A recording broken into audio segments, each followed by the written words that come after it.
Hello दोस्तों। तो कैसे हैं आप लोग। मैं आज फिर से लेकर आई हूँ आपके लिए एक खौफनाक कहानी। अपने अपने हेडफोन्स लगा लीजिए। चलिए कहानी शुरू करते हैं। ये कहानी है अदिति की। अदिति अपने मामा के गांव गई थी, रामगढ़, झारखंड के पास एक दूर दराज इलाका है। छोटा सा ही गांव है। वहाँ पे सब कुछ बहुत अच्छा था, हरियाली से भरा गांव, आसपास जंगल थे, पर एक जंगल बहुत घना था। अदिति ने जब उस जंगल को देखा तो उसने बोला चलो वहाँ घूमने चलते हैं। उसकी बात सुनकर सब एकदम से चुप हो गए और एक बूढ़े बाबा बोले, उस जंगल को तंत्रवन कहते हैं बिटिया। वहाँ रात को पिशाच आते हैं जो दिखते तो इंसान जैसे हैं, लेकिन इंसानों की आत्मा पी जाते हैं वो लोग। अदिति ने हंसते हुए कहा, ऐसी बातें तो कहानियों में अच्छी लगती हैं बाबा, कैसी बातें कर रहे हो आप। बाबा ने सिर झुका लिया और बस इतना ही कहा, ठीक है बिटिया, लेकिन अगर रात के बाद लौटना चाहो तो कभी तुम्हारी आंखों में तुम्हारा चेहरा नहीं दिखेगा तुम्हें। बस उन्होंने इतना ही कहा। अदिति को थोड़ा अजीब लगा, फिर भी उसने अपने मन में ठान लिया कि मुझे तंत्रवन में जाना है। उसने अपना कैमरा और नोटबुक लिया और अकेले ही तंत्रवन की ओर चल दी। जैसे ही वो जंगल में घुसी उसे एक अजीब सी ठंडी हवा का एहसास हुआ, जबकि बाहर बहुत गर्मी थी। मई जून का महीना था। हर एक पेड़ ऐसे झुका हुआ लग रहा था जैसे किसी बोझ तले दबा हो। उसने वहाँ पर एक पीपल का पेड़ देखा। उस पर किसी की लंबी बालों वाली छाया दिखी उसे। उसने अपना कैमरा निकाला, सोचा कि लाओ रिकॉर्ड कर लूँ, लेकिन कैमरा अपने आप ही बंद हो गया वहाँ पे। फिर वहाँ पर उसे अपने कान में एक फुसफुसाहट सी सुनाई दी, जैसे धीरे धीरे उसके कान में कोई कुछ बोल रहा हो। यहाँ किसी को कुछ नहीं दिखता, सब महसूस करते हैं और फिर खो जाते हैं यहीं। ये आवाज़ सुनकर अदिति एकदम से डर गई और वो वहाँ से जल्दी जल्दी से चलने लगी। चलते चलते शाम हो गई थी और शाम होते होते उसे रास्ता तक नहीं दिख रहा था। अंधेरा इतना गहरा था कि खुद को खुद का हाथ भी न दिखे। तभी उसे सामने से एक आदमी आता हुआ दिखाई दिया। एक लंबा गोरा एकदम शांत चेहरा, पर उसकी आंखें एकदम लाल थीं। वो आकर बोला, तुम यहाँ क्यों आई हो। उसने डर के बावजूद भी कहा कि मैं यहाँ सिर्फ घूमने आई हूँ। वो आदमी बोला, तुमने पिशाच की ज़मीन पर पाँव रखा है। अब या तो तुम्हारी आत्मा जाएगी या फिर तुम्हें किसी और की कीमत चुकानी पड़ेगी। अदिति उसकी बात सुनकर वहाँ से दौड़ लगा दी उसने, लेकिन पीछे से उसकी आवाज़ आई कि तुम कहीं नहीं भाग सकती, अब तुम बेबस हो चुकी हो। किसी तरह अदिति भाग के एक वीरान सी झोंपड़ी तक पहुंची, जहाँ पे एक बूढ़े अघोरी बाबा बैठे थे। वो अदिति से बिना कुछ पूछे ही बोले कि बेटा, अब तेरी आत्मा पूरी नहीं रही, आदि उस पिशाच के पास है। पूरी रात तंत्र करना होगा, वरना सुबह तक तो खुद भी पिशाच ही बन जाएगी। अदिति ने कांपते हुए कहा, बाबा आप ही बताइए फिर मैं क्या करूं। अघोरी ने एक लाल किताब दी और बोला, इस पर खून की बूंदें टपकाओ और इस किताब को उसी पिशाच की लाश के पास तक पहुंचा दो। ये काम तुम्हें सुबह तक करना होगा, वरना तुम सुबह तक पिशाच बन जाओगी। अदिति ने पूछा, पर बाबा मुझे उसकी लाश कैसे मिलेगी। अघोरी ने बताया, उस पिशाच की लाश पुराने शमशान घाट में दफन है। अदिति रात में ही वहाँ पहुँची और उसने हाथों से ही गड्ढा खोदना शुरू कर दिया। उसे जैसे ही लाश का चेहरा दिखा, वो पिशाच ठीक उसके पीछे आकर खड़ा हो गया, वही जो उसने तंत्रवन में देखा था। वो पिशाच उसे बोला, तू मेरी आत्मा को मेरी मौत से दूर नहीं कर सकती। तब भी अदिति इतना डर रही थी, उसने कांपते हुए हाथों से वो किताब उस पिशाच की छाती पर रख दी और अपने हाथ में कट लगाकर खून की बूंदें टपका दी। वहाँ पर इतनी भयंकर चीख गूंजी, पेड़ हिलने लगे, हवाएं उल्टी चलने लगी और पिशाच की आंखें तो जैसे फट गई हों। वो चिल्लाया कि अब तू जान जाएगी तंत्रवन में आने का मतलब। और धीरे धीरे अगले ही पल वो पिशाच जलकर राख हो गया, जैसे धुआं बन गया हो, आसमान में जाकर कहीं गायब हो गया। और अब शुरू हुआ गांव का खौफनाक मंजर। जब अदिति अपने गांव लौट आई, अदिति अब रामगढ़ गांव में वापस आ चुकी थी। तंत्रवन से लौटने के बाद गांव वाले उसे बिल्कुल पहले के जैसे नहीं देखते थे, मतलब अजीब सी नज़रों से सब उसे देखते थे। और कुछ जो बड़े बूढ़े लोग थे वो बोलते कि इसको कोई किसी बाबा को दिखाओ या गंगाजल पिलाओ, सर पर राख छिड़को, अजीब अजीब सी सलाह देते थे। तभी एक दादी ने उसको बोला, बेटा अब तू पहले जैसी नहीं रही, जैसी तू गांव से गई थी, अब तेरी आंखों में वो बात नहीं दिखती, ना ही तू पहले जैसी दिखती है। मतलब अब तू इंसान ही नहीं दिखती। अदिति भी अब बदलने लगी थी। वो हर रात खुद ही गांव की सरहद पर अकेले ही टहलने निकल जाती, जैसे उसे कोई उस जंगल की ओर खींच रहा हो। एक दिन गांव में सभी लोग बीमार पड़ने लगे।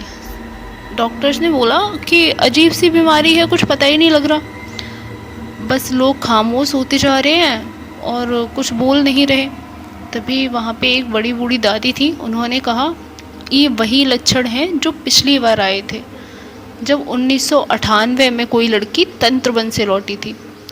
गांव के लोगों का मानना था कि जो भी वहाँ से पिशाच के प्रभाव से लौटते हैं, वो खुद को नहीं समझ पाते, फिर उनकी आत्मा दूसरों को पीने लगती है और उनको खुद का एहसास नहीं रहता फिर कि वो क्या कर रहे हैं।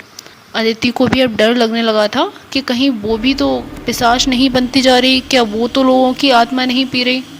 तभी उसे गांव वालों से पता चला कि गांव में एक अघोरी बाबा थे। पहले भी उन्होंने पिशाचों को अपने काबू में किया था, बाबा गोपीनाथ, जो गांव के बाहर एक टूटे फूटे शिव मंदिर में रहते थे। अदिति उनसे मिलने गई। बाबा उसे देखते ही बोले, तेरी आत्मा अब आधी हो चुकी है और बाकी आधी किसी पिशाच के खंडहर में पड़ी है। अगर तू मुक्ति चाहती है तो तुझे प्रथम छाया बलि देनी होगी। अदिति चौंके, प्रथम छाया बलि मतलब वो क्या होती है? बाबा ने कहा, जिस आत्मा ने तुझसे पहली बार संपर्क किया हो उसका अंत भी तुझे ही करना होगा, तभी तू मुक्त हो पाएगी। अदिति को समझ में आ गया कि वो आत्मा और कोई नहीं, वही पिशाच था जो तंत्रवन में उसने पहली बार देखा था। लाल आंखों वाला, पीपल के पेड़ पर बैठा, अंधेरे में चमकता हुआ। अदिति अब दोबारा तंत्रवन जाने के लिए तैयार हो गई, पर इस बार वो खुद घूमने के लिए या खुद के लिए नहीं जा रही थी किसी काम से। अब वो गांव के लिए जा रही थी कि उसे गांव के लोगों को बचाना है। वो जैसे ही तंत्रवन में पहुंची, अब रास्ता पहले जैसा नहीं था। उसे ऐसा लग रहा था जैसे हर एक पेड़ उसके ऊपर झुककर कुछ बोल रहा हो। धीरे धीरे उसे ऐसी आवाज़ सुनाई दे रही थी कि तू हमारी हो गई है। तभी उसे वही लाल आंखों वाला पिशाच सामने दिखा और वो आकर उसे बोला, मैंने तुझे आधा छोड़ दिया था ताकि तू खुद मेरी भूख बन जाए। अदिति ने कांपते हुए एक लोहे की कील, लहसुन और राख से बना हुआ ताबीज उस पिशाच की ओर फेंका, पर पिशाच फिर भी हंसने लगा और बोला, तू भी अब हमारे जैसी हो चुकी है, तुझमें अब इंसान बचा ही नहीं है, तू हमें क्या मारेगी। तभी पीछे से बाबा गोपीनाथ आ गए। उनके हाथ में जलता हुआ त्रिशूल था। उन्होंने कहा, ये बच्ची अब अपने डर से बाहर निकल चुकी है पिशाच, अब तुझे मेरी आत्मा से लड़ना होगा। फिर वहाँ पर एक भयानक युद्ध हुआ।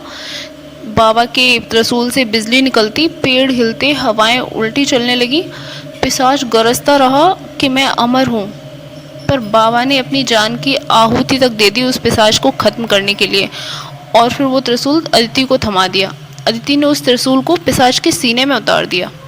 वहाँ पर एक काली आग जल उठी और एक चीख सुनाई दी कि तू तो मेरी बन गई थी ना, तूने मुझे धोखा दिया। ये चीख किसी और की नहीं, उस पिशाच की थी और वो जलकर राख हो गया। गांव फिर से शांत हो गया था। अदिति भी अब एक साध्वी बन चुकी थी। समय धीरे धीरे बीत रहा था। ऐसे ही गांव वाले पहले की चीज़ें भूल भी गए थे।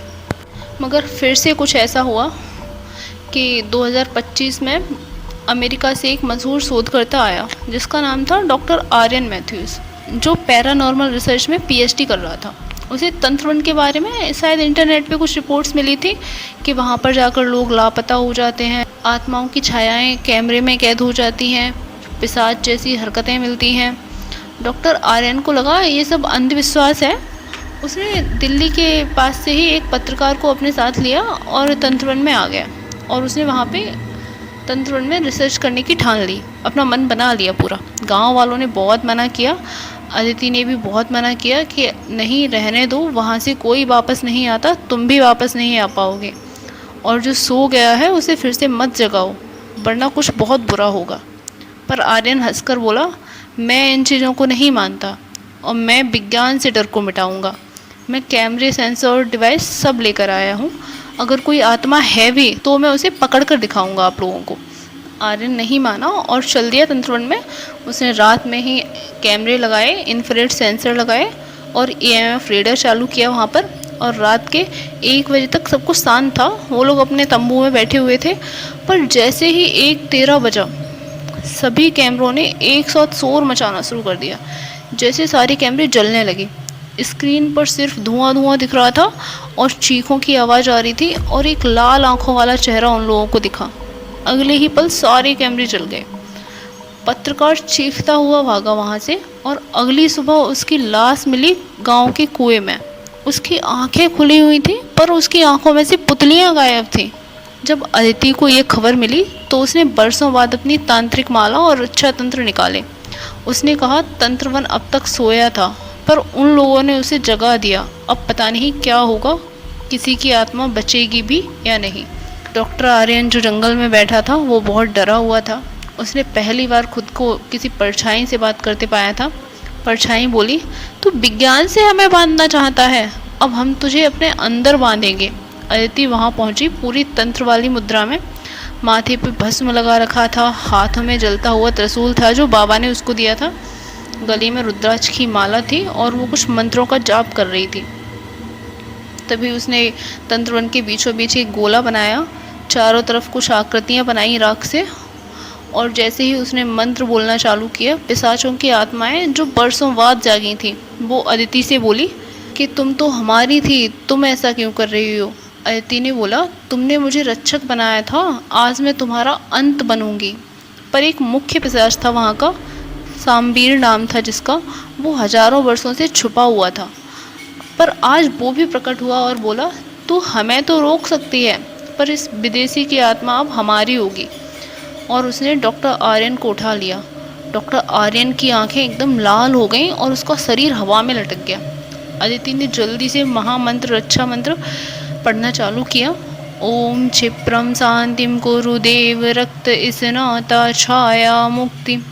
उसका मंत्र सुनते ही त्रिशूल से बिजली निकली, पिशाच एकदम चीखने लगे, पेड़ जलने लगे और धरती एकदम कांपने लगी जैसे भूकंप आया हो। सामबीर जो था वो आग में झुलसता हुआ बोला, तू तो आदि पिशाच है, तू हमसे अलग कैसे हो सकती है।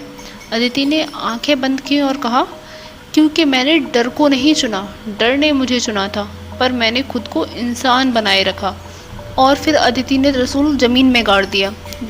उस समय ऐसा लगा जैसे तंत्रवन फट गया हो, एक तेज रोशनी फैली और सारी आत्माएं आकर उसी गड्ढे में समा गईं। सुबह तक जंगल पूरा जल चुका था। डॉक्टर आर्यन जिंदा तो था पर उसकी याददाश्त चली गई थी। उसे अब सिर्फ एक ही नाम याद था, अदिति। गांव के लोग अब तंत्रवन को मुक्तवन कहते हैं। अदिति अब कहीं नहीं दिखती। कुछ लोग कहते हैं कि वो हिमालय पे चली गई, साध्वी बन गई। कुछ लोग कहते हैं कि वो अब भी गांव की सीमाओं पे बैठी रहती है सफ़ेद धोती में, और जो लोग भूले भटके आते हैं उनको उस जंगल में जाने से रोकती है। कैसी लगी आपको कहानी? अगर पसंद आई हो तो कहानी को लाइक करिएगा, चैनल को सब्सक्राइब कर दीजिए, प्लीज़ सपोर्ट करिए। फिर मिलते हैं एक और खौफनाक कहानी के साथ, तब तक अपना ध्यान रखिए।